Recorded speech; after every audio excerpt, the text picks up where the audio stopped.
संसार का मिथ्यात्व निश्चित करके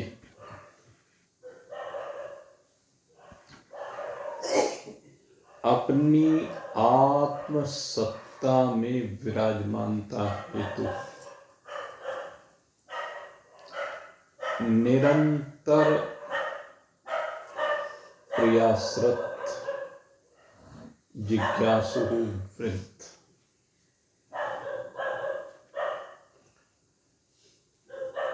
ये विचार सागर ग्रंथ की पंचम तरंग,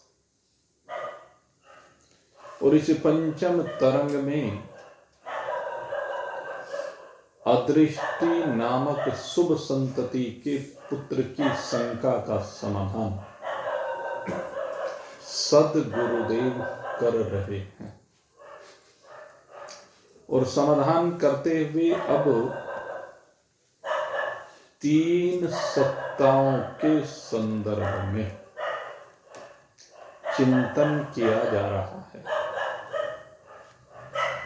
एक सत्ता है व्यवहारिक सत्ता, दूसरी सत्ता है प्रतिभासिक सत्ता, और तीसरी सत्ता है पारमार्थिक सत्ता। तो आइए आज इन तीनों सत्ताओं को पृथक पृथक जानते हैं।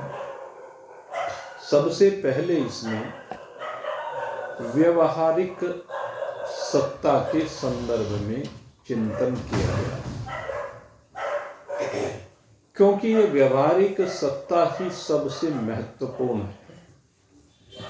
अगर देखा जाए तो बाकी दोनों सत्ताएं वो भी इसमें समाहित हैं। व्यवहारिक सत्ता के अंतर्गत ही ये प्रतिभासिक सत्ता और पारमार्थिक सत्ता है। पारमार्थिक सत्ता तक की यात्रा है, व्यवहारिक सत्ता माध्यम है, प्रतिभासिक कल्पना है। इसलिए हमें व्यवहारिक सत्ता को ही विशेष रूप से समझना है। व्यवहारिक सत्ता के संदर्भ में गुरुदेव चिंतन करते हैं और चिंतन करते हुए कहते हैं कि व्यवहारिक सत्ता वह सत्ता है, कहते हैं जिसका ब्रह्म ज्ञान के बिना बाद होता नहीं है। ब्रह्म ज्ञान होने पर ही जिसका बाद होता है। और बाद का मतलब क्या है? बाद का मतलब है मिथ्यात्व निश्चित करना, विनाश नहीं। बाद का अर्थ विनाश नहीं है। बाद होने के बाद भी जिस पदार्थ का बाद हो जाता है वो प्रतीत होता रहता है, वो व्यवहार काल में विराजमान रहता है। ऐसा नहीं है कि बाद हो गया तो फिर वो प्रतीत ना हो, फिर भी प्रतीत होता है। ये जो व्यवहारिक सत्ता है इसका संबंध कहते हैं ईश्वरीय सृष्टि से है। ये जो व्यवहारिक सत्ता है ये ईश्वरीय जो सृष्टि है। ईश्वरीय सृष्टि कितनी है? कहते हैं ईश्वर के ईक्षण से लेकर के तम प्रधान प्रकृति में विराजमान होकर के जो ईश्वर में ईक्षण होता है, एकोहम बहु प्रजायेय।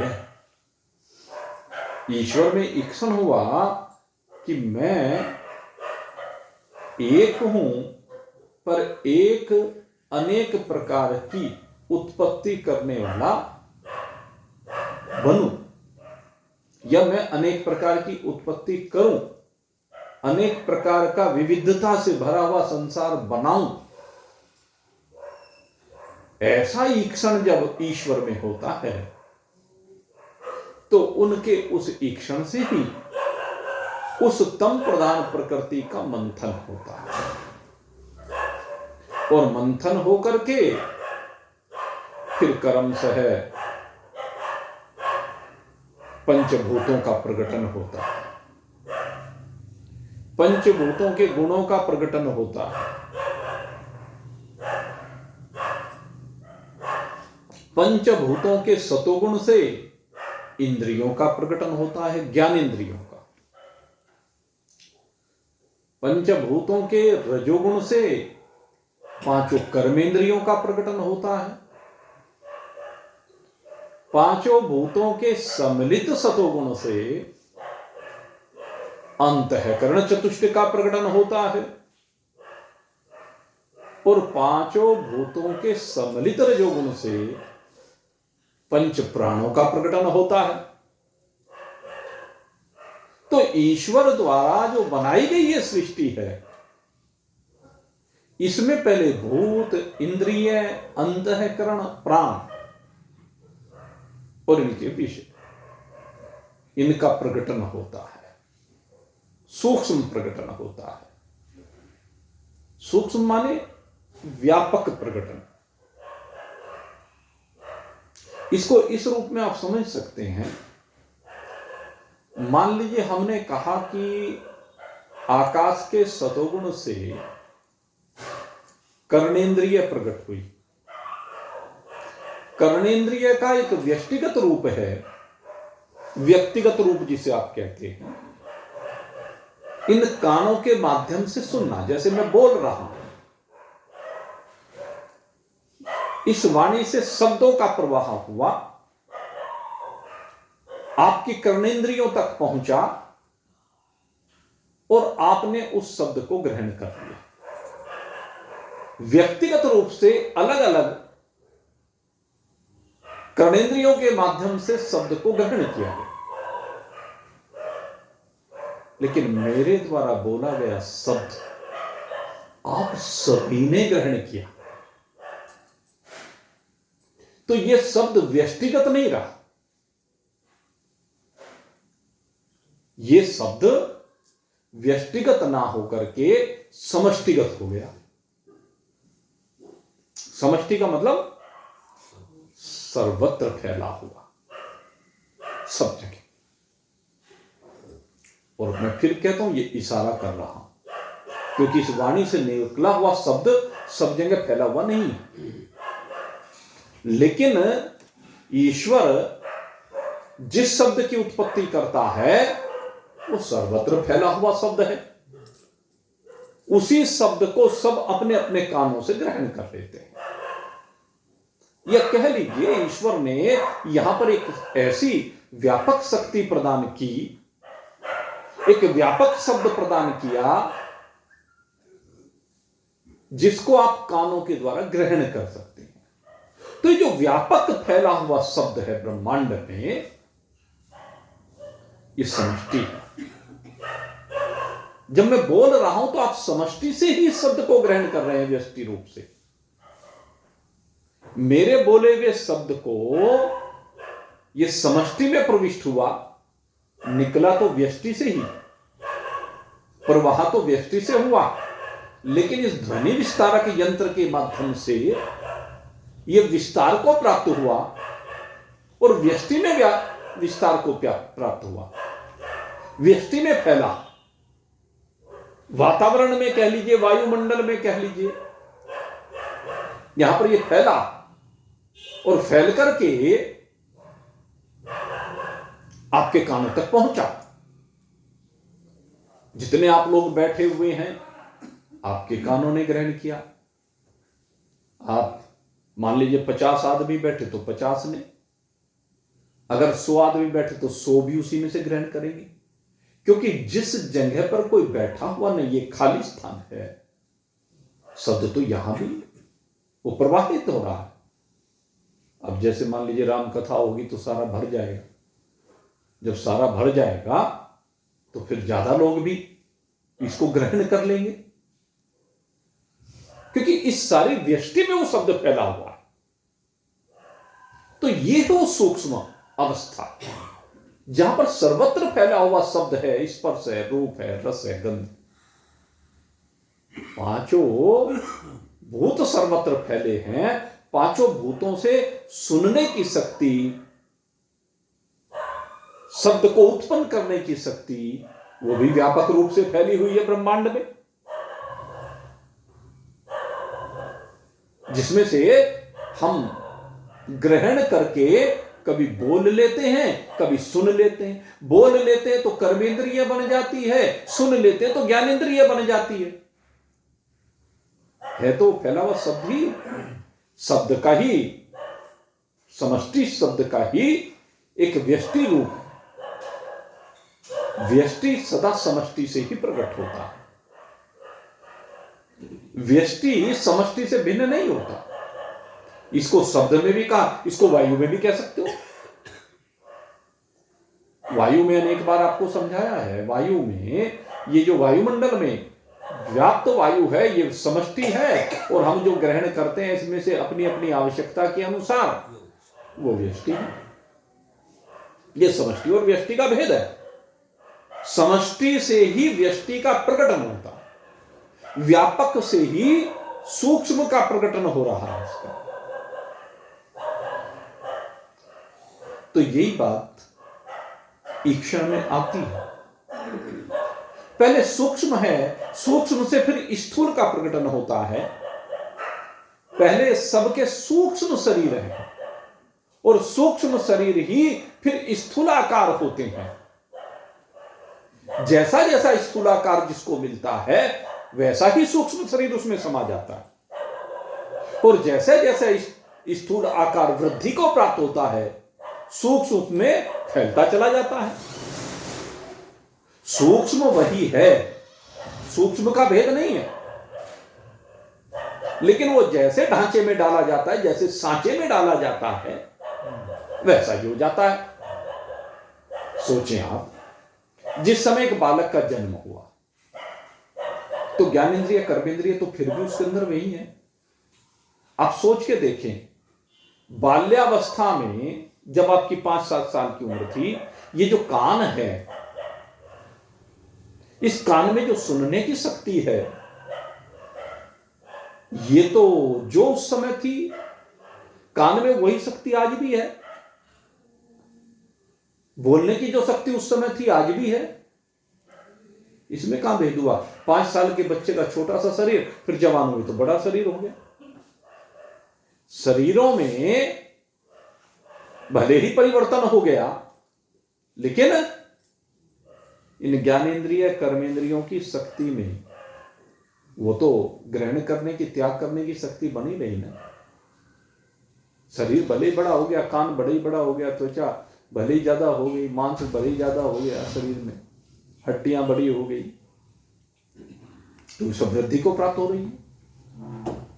और अगर यदि अन्य जीवों की बात करें, मान लीजिए हाथी तक कहते हैं, तो भले ही वो चींटी में छोटो बन बैठो, हाथी में हो मोटो तू, वो भजन सुनाया करते हैं ना, कैसो खेल रचो मेरे दाता, जित देखो उत तो ही तू। जब खेल रचा, चींटी में छोटो बन बैठो और हाथी में हो मोटो तू।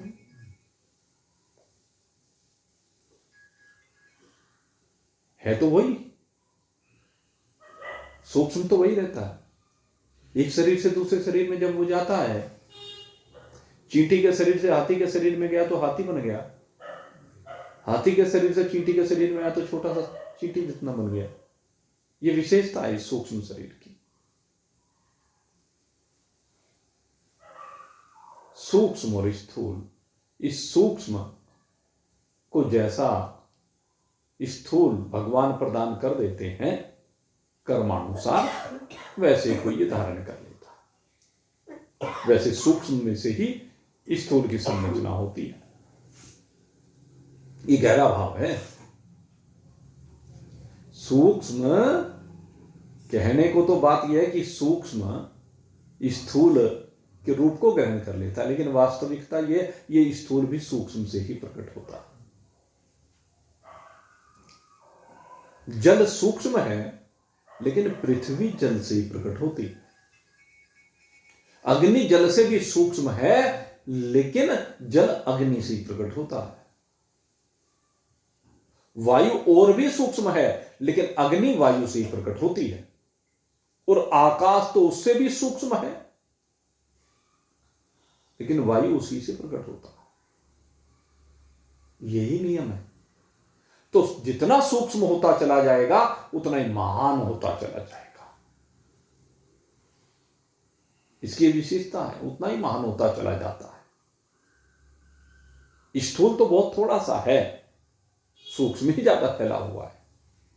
देख लो आप, जरा दृष्टि घुमा करके देखो। सूक्ष्म छोटा होगी बड़ा होगी? छोटा होगा, छोटे से बड़ा होगा। यही तो खेल समझना है, यही मैं समझा रहा हूं। इसे छोटा कहोगे कि बड़ा कहोगे,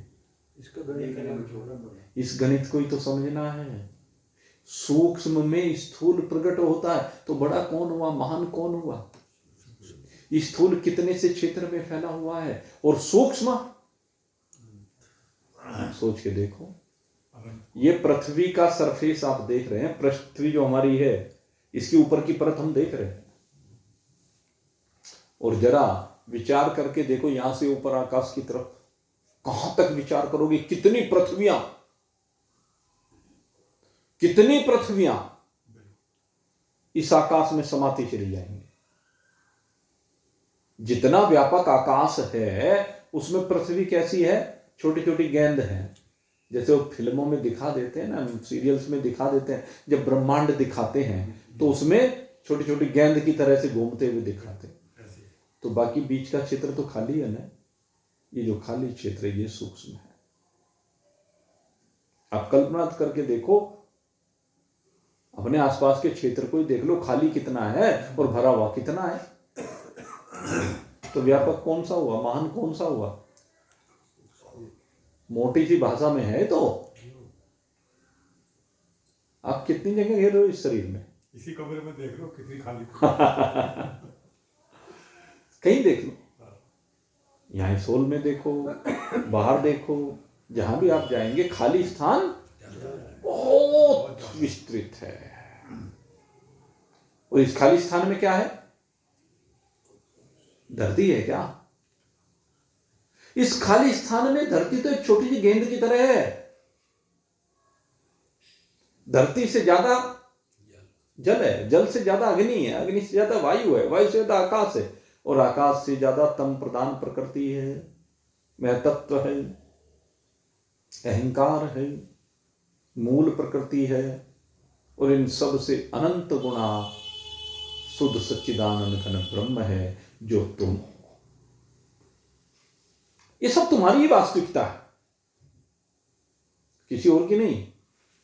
स्थूल रूप से देखो तो ये पृथ्वी भी हमारी वास्तविकता है, जल भी हमारी वास्तविकता है, अग्नि भी हमारी वास्तविकता है, वायु भी हमारी वास्तविकता है, आकाश भी हमारी वास्तविकता है, तम प्रधान प्रकृति भी हमारी ही वास्तविकता है, मूल प्रकृति भी हमारी वास्तविकता है। और जहां जाकर के मूल प्रकृति भी लय को प्राप्त हो जाती है, वो ब्रह्म हमारी वास्तव में वास्तविकता है। समझ की बात है बस। ये सब हम में समाया हुआ है, ये सारी चीज तो समाई हुई है भाई। पृथ्वी के बिना शरीर नहीं, जल के बिना नहीं, वायु के बिना नहीं, अग्नि के बिना नहीं, आकाश के बिना नहीं, प्रकृति के बिना नहीं, और परमात्मा के बिना नहीं। सारी तो चीजें हैं इसमें, कौन सी चीज नहीं है?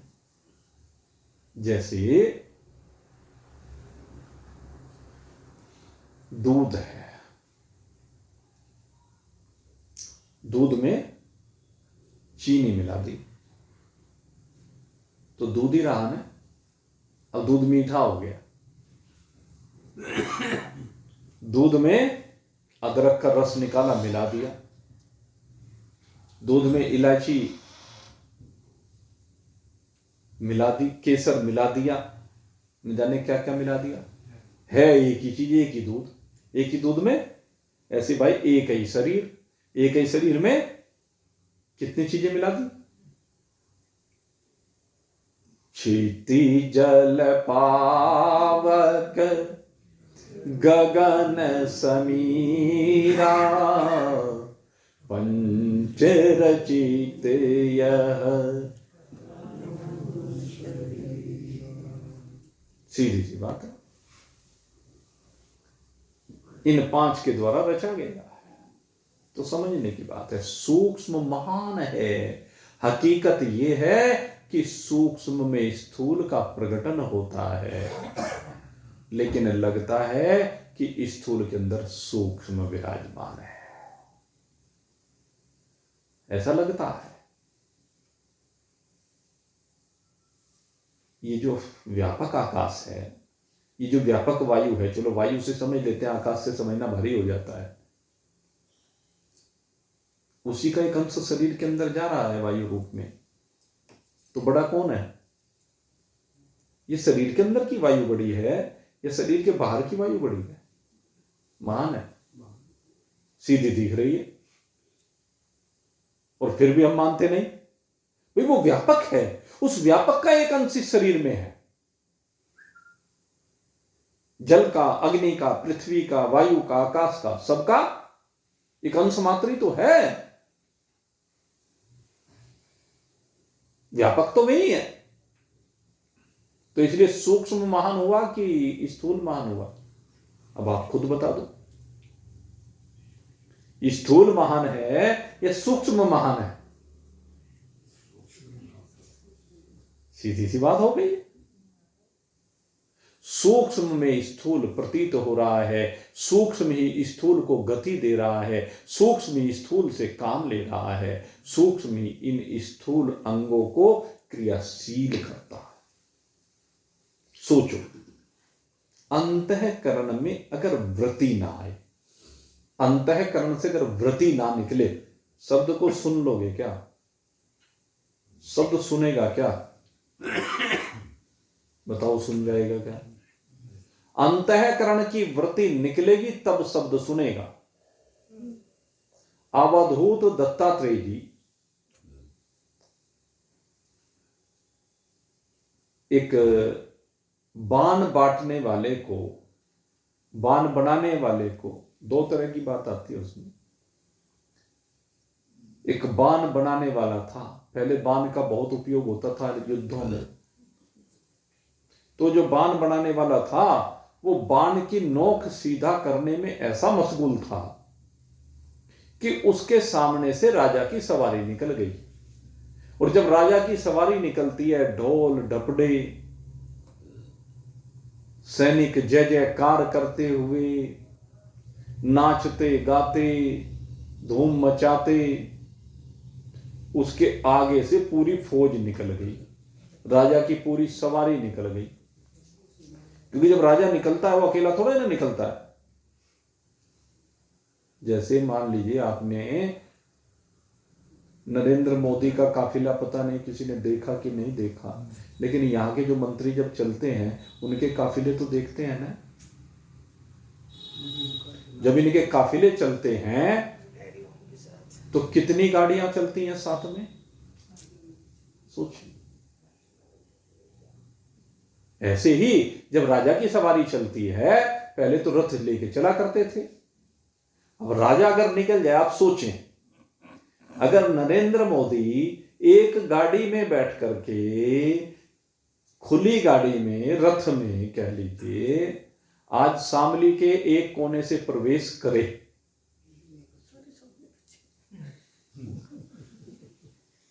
तो क्या होगा? कितनी भीड़ होगी उसके पीछे? तो यही बात पहले राजाओं की थी। राजाओं के साथ उनकी जय जयकार करते हुए लोग पीछे पीछे चल देते थे। तो इतनी सेना निकल गई, ढोल ढपड़े बजाते हुए निकल गई, जय जयकार करते हुए निकल गई। पीछे से एक सैनिक आया, किसी कारण से जो पीछे रह गया था, उसने उस बाण बनाने वाले को देखा और बाण बनाने वाले को देख करके पूछा, भैया उसकी तंद्रा भंग हुई, बाण से मन हटा। हाँ भाई क्या बात? कहने लगे, क्या इधर से राजा की सवारी निकली, तूने देखी? कौन राजा? कैसा राजा? कैसी सवारी? तो वो अपने बाण बनाने में ऐसा लगा हुआ था एकाग्र चित्त के साथ कि राजा की सवारी उसे न तो दिखाई दी। तो आंख ने काम किया क्या? आंख ने देखी क्या? उनकी जय जयकार कानों ने सुनी नहीं, कान से सुना नहीं, आंख से देखा नहीं। क्यों नहीं? क्योंकि अंतःकरण से वहां वर्ती गई नहीं। बात यह, आपके अंतःकरण से, आपके मन से वर्ती वहां पर पहुंची नहीं, गई नहीं, इसलिए उसे पता नहीं चला। अगर अंतःकरण से वृत्ति निकलती तो आंखें खोल करके वो भी सारी सेना को देखता और खड़ा होकर के दंडवत राजा को करता। अवधूत दत्तात्रेय जी कहते हैं कि एकाग्रता ऐसी ही होनी चाहिए। काहे में एकाग्रता ऐसी होनी चाहिए? कहते जब ध्यान में बैठो, जब अपने स्वरूप का चिंतन करो।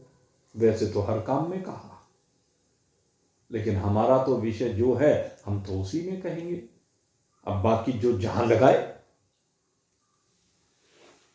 मन तो तेरा एक है, चाहे जहां लगाए। चाहे हरि का भजन करो, चाहे विषयों में लाए। इस मन से हरि का भजन करो या विश्व में लाए। मेरे मित्रों, ध्यान करना बहुत जरूरी है। और मैं कहता हूं, ध्यान करने से भी बड़ी बात है ध्यान रखना कि मैं ब्रह्म हूं। इस बात का ध्यान करना कि अहम ब्रह्मास्मि, अहम ब्रह्मास्मि, अहम ब्रह्मास्मि। निरंतर इन वृत्तियों का आपके अंदर से प्रवाह होना चाहिए। एक भृंगी नाम का कीड़ा वो होता है।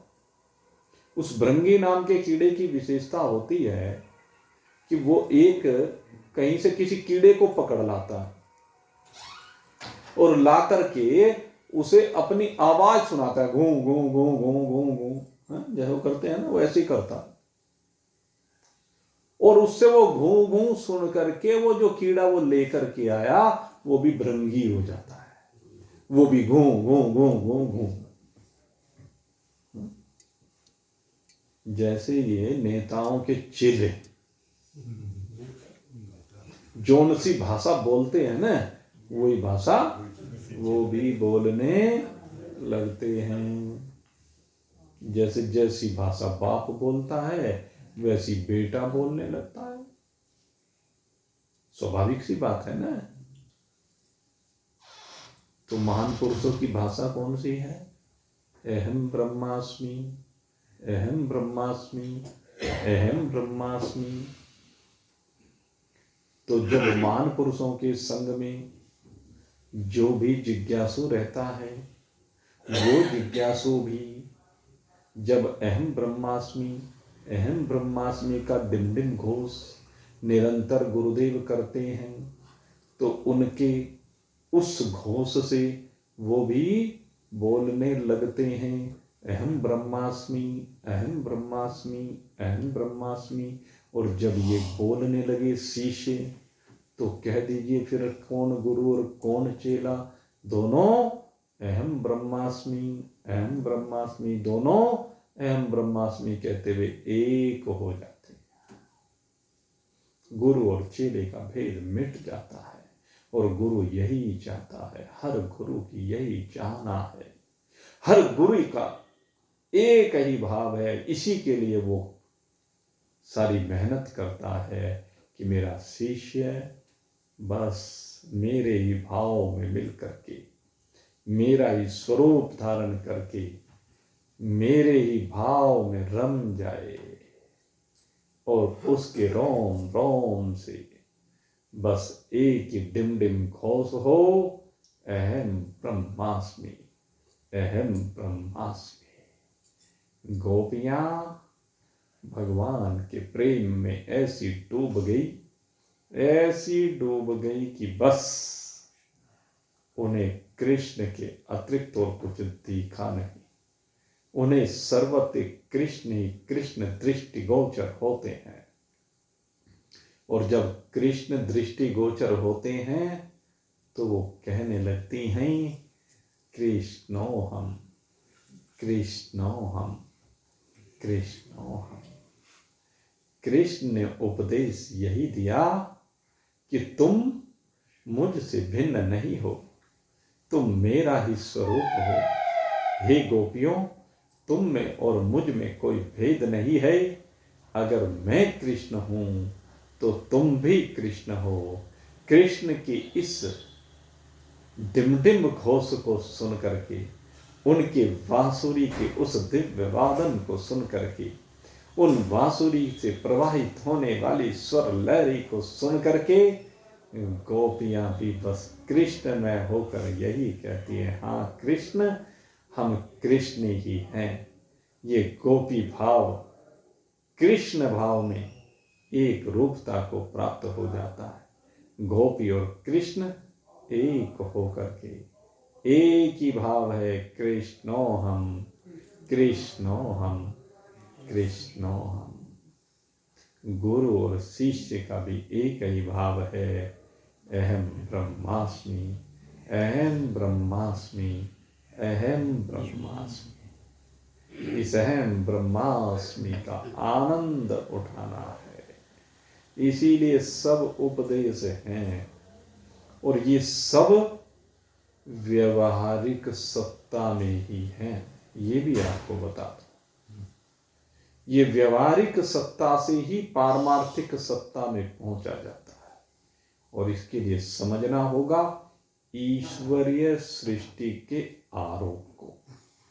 पहले आरोप है और फिर अध्यारोप है। पहले माना जाता है और फिर उस माने हुए को हटाया जाता है। माने हुए को हटाना पड़ता है। पहले परमात्मा में जगत की कल्पना की जाती है, जीव की कल्पना की जाती है, ईश्वर की कल्पना की जाती है। और फिर इनका आरोप होने के बाद फिर पहले जगत को हटाया जाता है, फिर जीव भाव को हटाया जाता है, फिर ईश्वरीय भाव को हटाया जाता है। और इन सब को हटाने के बाद एक परमात्मा भाव शेष रह जाता है। उसके अतिरिक्त और कुछ भी रहता ही नहीं है। और उसी के लिए ये विचार सागर का ज्ञान प्रदान किया जा रहा है। इस विचार सागर के ज्ञान में सबसे पहले हम बात कर रहे हैं व्यवहारिक सत्ता की। तो ईक्षण से लेकर प्रवेश पर्यंत जब ये सब शरीरों का, सारे जगत का निर्माण ईश्वर कर देते हैं, तो तब उसके बाद कहते हैं स्वयं भी उसी में विराजमान हो जाते हैं। क्या कहा आपको सबसे पहले कि जो तम प्रधान प्रकृति है उसके अंदर ईश्वर बैठे, यानी उसमें विराजमान हो गए, उसके साथ एक रूप हो गए। और एक रूप होकर के जब एक रूप हो गए, मन में भाव क्या है, एको हम बहु पर्याये। ये दो चीजें हैं, इनको दोनों को बहुत गहनता से समझना पड़ेगा। पहला विषय एको हम बहु पर्याये, मन में ईक्षण यह है कि मैं एक बहुत प्रकार की उत्पत्ति करूं, तो वो स्तंभ प्रधान प्रकृति में बैठ करके उसके साथ एक रूप हुए, जैसे आप इस शरीर में बैठ करके शरीर के साथ एक रूप हो जाते। तो उसी प्रकार से ईश्वर इसके अंदर बैठ करके एक रूप हो गए, और एक रूप होकर के एको हम बहुश्याम है। उत्तम प्रधान प्रकृति के साथ एक रूप होकर के क्या किया, उस तम प्रधान प्रकृति को कहने लगे मैं एक से अनेक हो रहा हूं, मैं ही हो रहा हूं।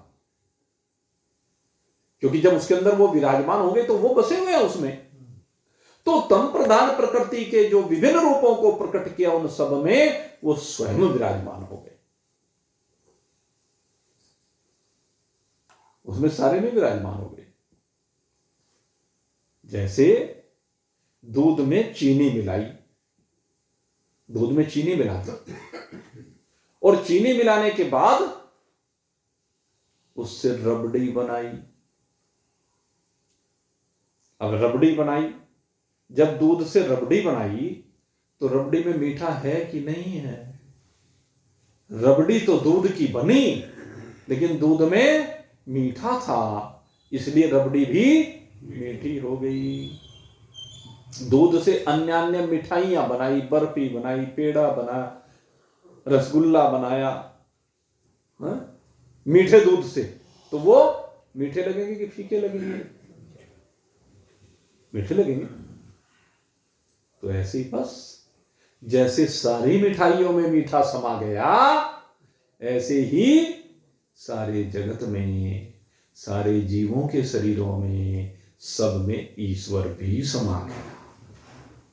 और इसीलिए कहा भगवान श्री कृष्ण ने, ममेवांसो जीवलोके जीवभूत सनातन है।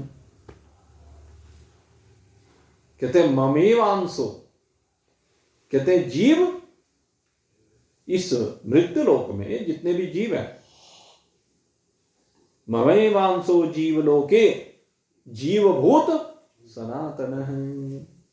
कहते हैं सारे मेरा ही अंश है, क्योंकि इन सब के अंदर ईश्वर बैठा हुआ है।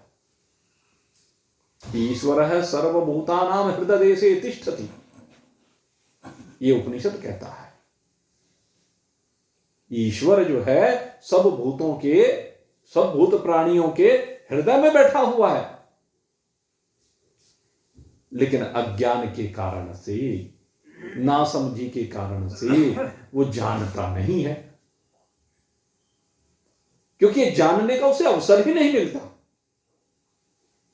कोई कोई भाग्यवान होता है जिसे किसी सदगुरु का संग मिलता है, और सदगुरु का संग मिलने पर वो इस बात को जान पाता है कि मेरे हृदय के अंदर ही परमात्मा बैठा हुआ है। और जब उसे पता चल जाता है, फिर वो हृदय का शोधन करता है, हृदय को टटोलता है, हृदय में झांकता है। और जब हृदय में झांकता है तो उसे हृदय में बैठा हुआ परमात्मा नजर आने लगता है। इसीलिए ध्यान करना जरूरी है।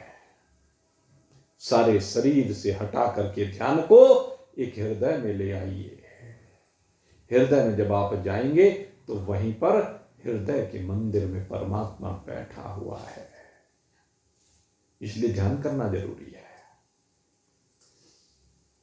और जब ध्यान करने पर वो परमात्मा आपको दिख जाएगा, फिर इस बात का ध्यान रखना है कि ईश्वर इस हृदय में बैठा हुआ है और सब कुछ का साक्षी है। न केवल बैठा है, अपितु हर गतिविधि का साक्षी है। जो भी शरीर से कर रहे हो, जो भी मन से कर रहे हो, उस सब को देखने वाला परमात्मा तेरे अंदर बैठा हुआ है। वो तुझसे दूर नहीं है, अज्ञानियों से बहुत दूर है, ना समझों से बहुत दूर है। तद दूरे तद अवंतिके, वो दूर से दूर उनके लिए है जो अज्ञानी है, ना समझ है। और निकट से निकट किसके है? सबसे निकट किसके है? जिसने जान लिया, जिसने देख लिया, समझ लिया, तो उसे पता चल गया, इसलिए उसके निकट से निकट है। और ये सब काम इस व्यवहारिक सत्ता में है मेरे मित्रों, ध्यान करना। ये जो व्यवहारिक सत्ता है, इसी में ये सब चीज हो सकती है। प्रातिभाषिक में ये चीज संभव नहीं हो पाती। अपवाद अलग बात है। और पारमार्थिक सत्ता में जाने के बाद तो कुछ रहता ही नहीं। इसलिए व्यवहारिक सत्ता सबसे महत्वपूर्ण है। ये जो व्यवहारिक सत्ता है, इसी सत्ता में कहते हैं ईश्वर सृष्टि के पदार्थों का ब्रह्म ज्ञान से बिना नाश तो होवे भी है, परंतु ब्रह्म ज्ञान के बिना बाध होवे नहीं। अर्थात जो ईश्वर की सृष्टि के पदार्थ हैं, जितने भी पदार्थ संसार में आप रोज उपयोग करते हो या उपभोग करते हो, क्योंकि सदुपयोग दुरुपयोग दोनों चीज हैं, तो कहते उन पदार्थों का नाश तो बगैर ब्रह्म ज्ञान के भी हो जाता है। रोज ही हो रहा है। कितना अन्न खाया जा रहा है, कितने वस्त्र पहने जा रहे हैं, न जाने क्या क्या किया जा रहा है। तो पदार्थ रोज विनाश को प्राप्त होते चले जाते हैं। जो अन्न खा लिया गया, जितनी सब्जी खा ली गई, जितने रसगुल्ले खा लिए गए, जितने मिठाई खाई गई, जितने पकवान खाए गए, खा गए, सब विनाश को प्राप्त हो गए। तो वो उसमें ब्रह्म ज्ञान की आवश्यकता नहीं। खूब माल बनाया, दावत की, सब खा पी गए। पहले दिख रहा था, भाषित हो रहा था, प्रतीत हो रहा था, अब वो सब कहां गया? कहने गया खत्म, निमटा हुआ मामला, नाश हो गया। रोज हो रहा है, वस्त्रों का रोज नाश हो रहा है, भोजन का रोज हो रहा है। कहां चले गए? सोच के देखो, जितनी आपकी उम्र हो गई, कितना कपड़ा पहन लिया, कितना, कहां आया वो संसार में? कहां गया वो? है किसी को भेद उसका पता? जहां से आया तो वहीं चला।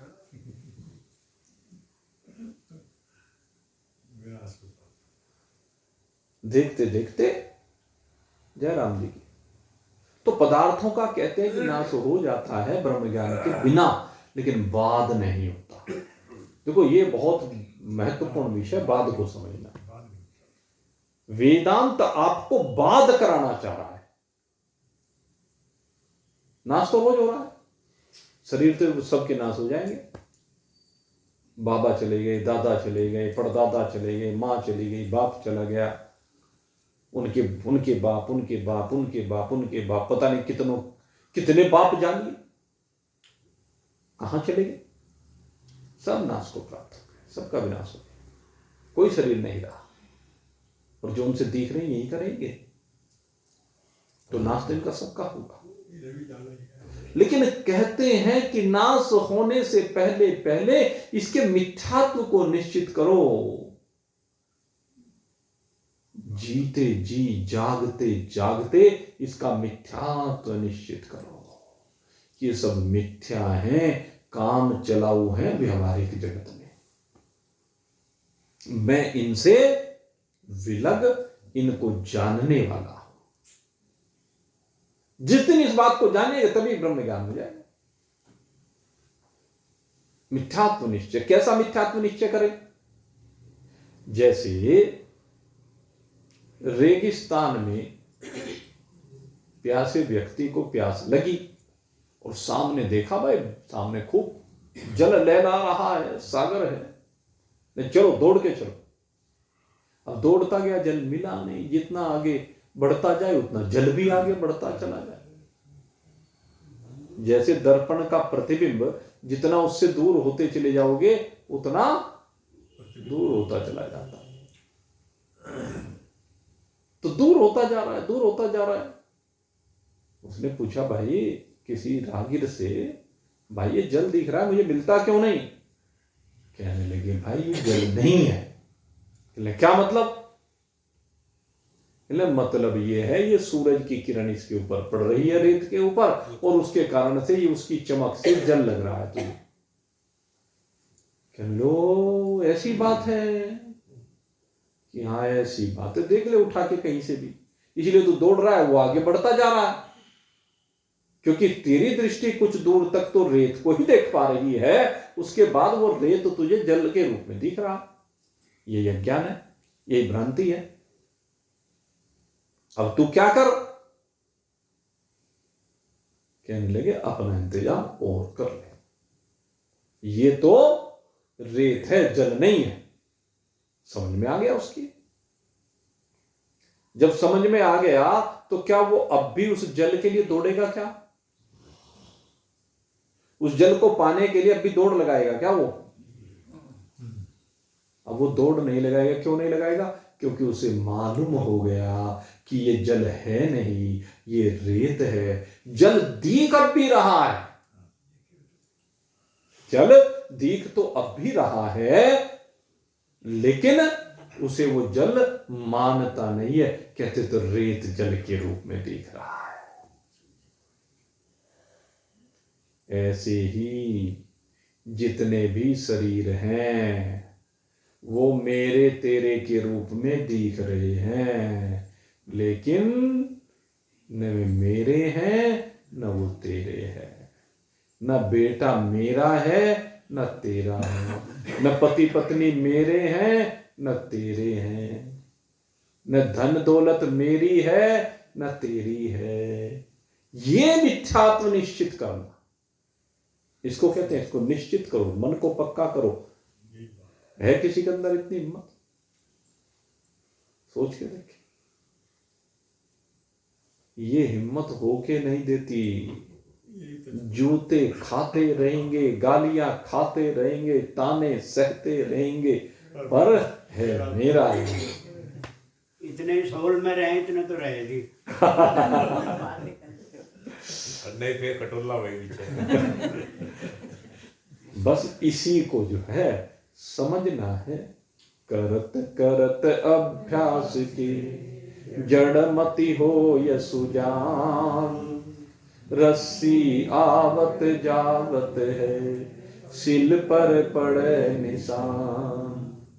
इतने यहां अगर ये निश्चय हो गया तो एक बात ये सत्य समझ लो डॉक्टर साहब, अगर यदि ये निश्चय 1 घंटे के लिए भी हुआ है तो समझ लो दुनिया की कोई ऐसी ताकत नहीं है जो आपको 24 घंटे इस मिथ्यात्व निश्चित करने से रोक सके।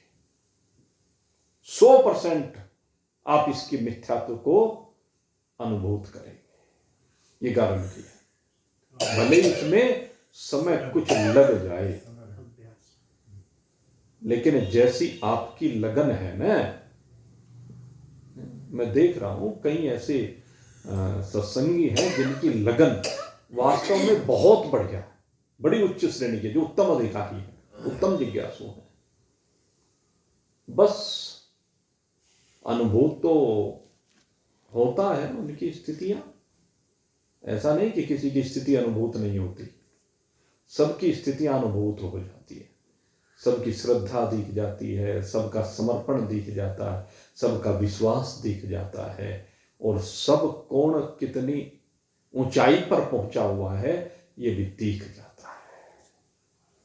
कई जिज्ञासु निश्चित रूप से ऐसे हैं, बस मंजिल थोड़ी सी है बाकी, जिनकी मंजिल अब थोड़ी ही बाकी रह गई है। इसलिए मन घबरावे मत ना, इसलिए घबराने की आवश्यकता नहीं है। बस अब की बार एक जोर का झटका लगा दीजिएगा,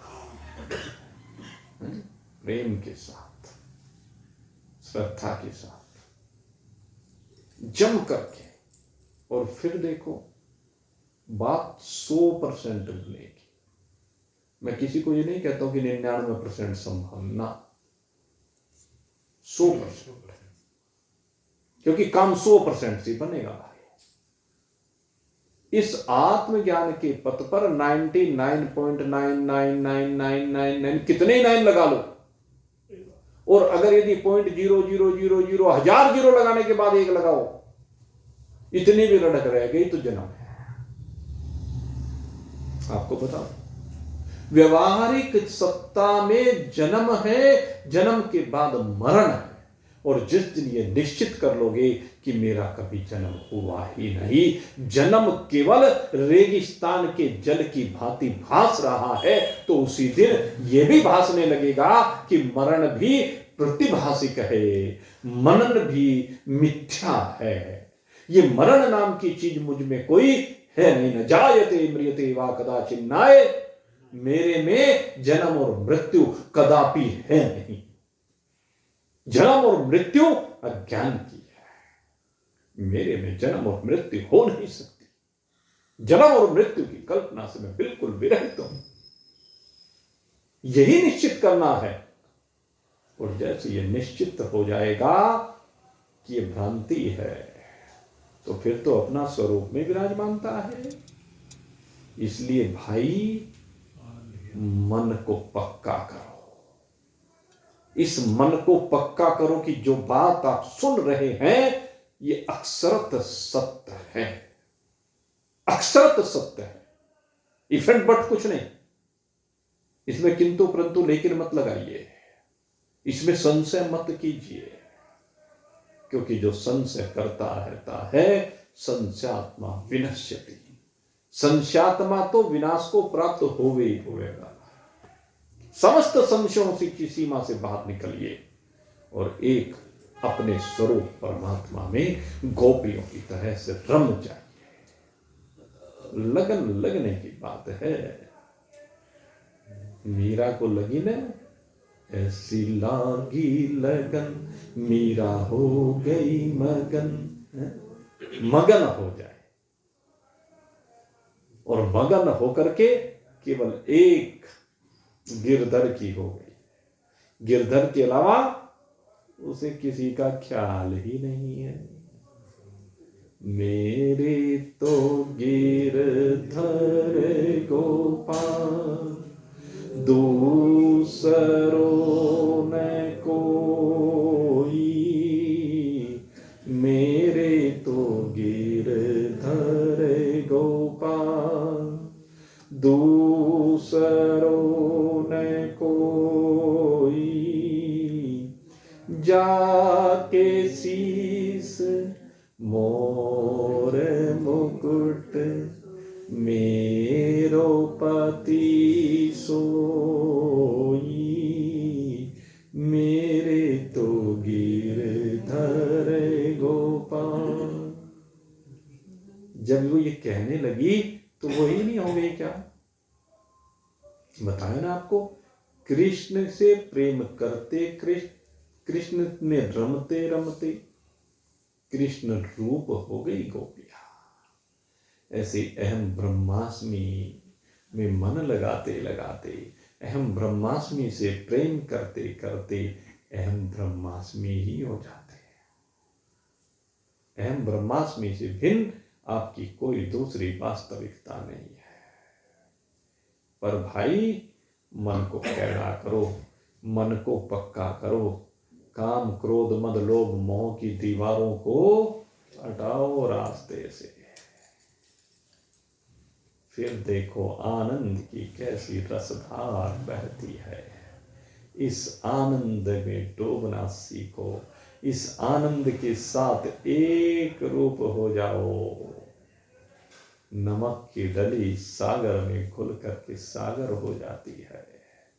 ऐसे जीव ब्रह्माकार हो जाता है, ब्रह्म में डूब करके।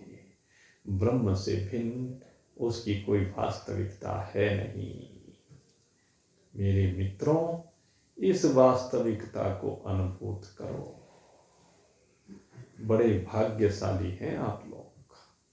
इस बात को समझ लो जो आपको ये चर्चा सुनने को मिल रही है।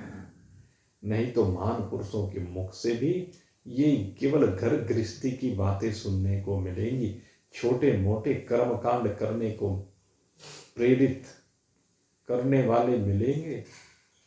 थोड़े से परोपकार की भावना मन में डाल दी जाएगी, बस यही सुनते सुनते सारी जिंदगी राम नाम सत्य हो जाएंगे और इससे उद्धार होने वाला नहीं है। ये ध्यान कर लेना। अगर उद्धार होगा तो केवल इसी ज्ञान से होगा और कोई दूसरा रास्ता नहीं है। इसलिए मन को पक्का करके संपूर्ण रूप से, भगवान ने कहा ना, सर्वधर्मान् परित्यज्य, पूरी तरह से सब कुछ त्याग करके एक अहम ब्रह्मास्मि रूप से अपने स्वरूप का स्मरण करो, भजन करो, यजन करो, सब कुछ बस यही करना है।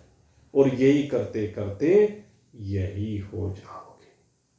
आप सबके लिए यही शुभ भावना करते हुए कि आप बस ऐसे ही हो जाएंगे, मैं यहीं पर अब सत्संग को आज विश्राम दे रहा हूँ। बोलिए सच्चिदानंद भगवान की मौन।